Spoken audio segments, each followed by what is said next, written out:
Terry the Pool Man here with some tips and reminders from our pool school that we had after you first got your pool opened up. You can reference these anytime online, and it's a helpful hint and reminder as to what you should or should not do with your pool equipment.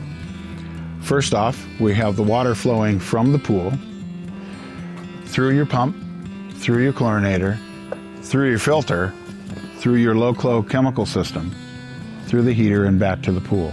There are certain things that you need to take care of in line with all this equipment.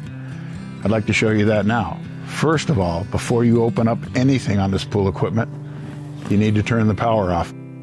A great way to remember to shut this off is not by the touchpad, but by the breaker for safety reasons, so the pump doesn't come on inadvertently while you're taking things apart.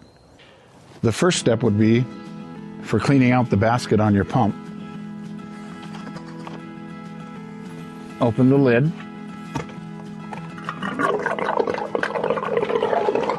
And make sure there's little or no debris in the pump basket itself. It's very simple to put back together.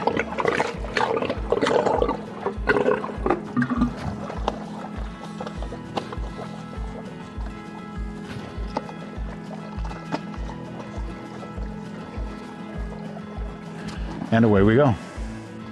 Just a quick reminder, we will be taking the filter apart to show you how it comes apart to clean the cartridge. Just make sure the breaker is off, as I showed you in the earlier videos. It's for safety reasons. This tank is under pressure. You want to first relieve that pressure with your red air relief valve in the back here. Let it drain down a little bit or your feet will get wet when you're taking this lid apart.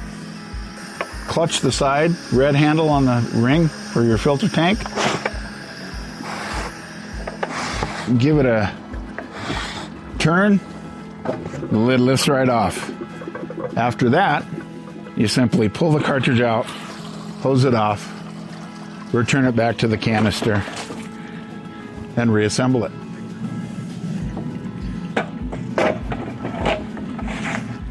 Pressure gauge to the front. Tighten the ring.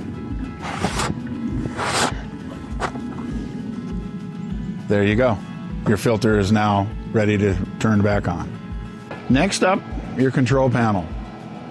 You can access every function of your pool right from this box, or if you have the Wi-Fi connection set up, from your phone.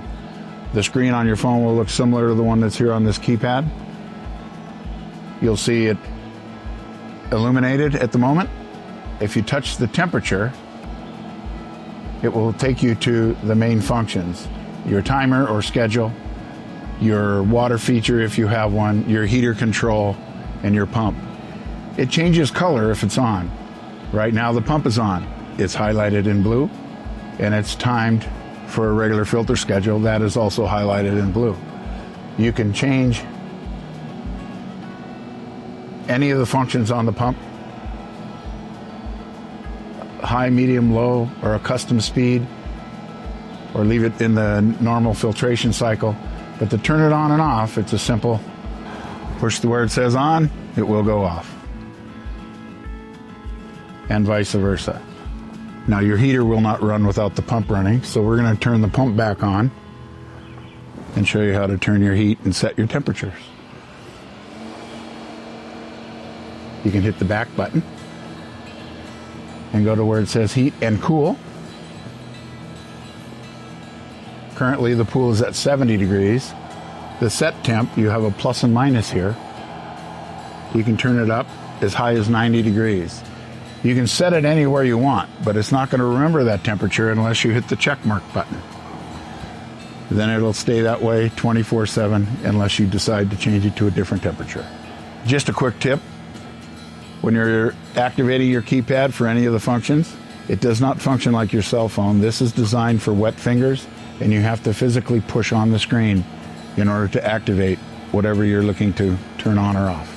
In the rare event you sense that something is going wrong with your pool equipment or something is not functioning as should be, the best thing to do for safety's sake would be to come over to your equipment panel, turn all the breakers to the off positions, and give me a call, and I can come out and assess the situation. The system we have on your pool is called a Low-Chlo system. It's designed to kill the bacteria, any viruses or algae that's possibly growing in your pool. It runs through your Low-Chlo with a pressure between 5 and 7 pounds back through your whole system over 2 chlorine tablets to make that dead bacteria larger so your filter can filter it out. At no point do you want more than 2 tablets at a time in the feeder. And when the pressure goes up on your filter to the red line, it's time to clean. One of the most important aspects of taking care of your pool is water chemistry.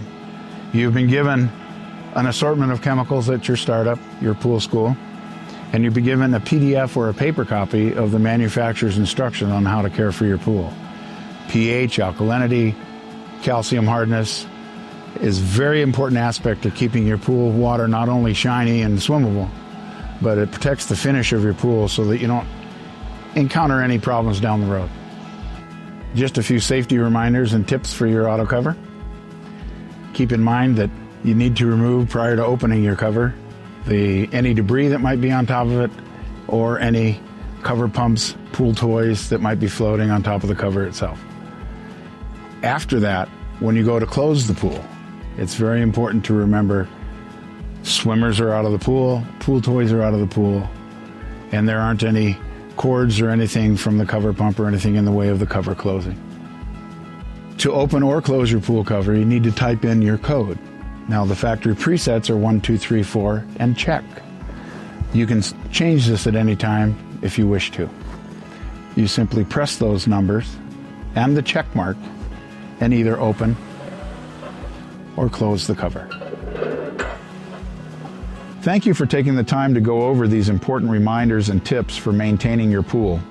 Remember, keeping your pool in top condition not only ensures a safe and enjoyable experience, but also extends the life of your investment. If you ever have any questions or concerns, don't hesitate to reach out. I'm here to help. Enjoy your pool.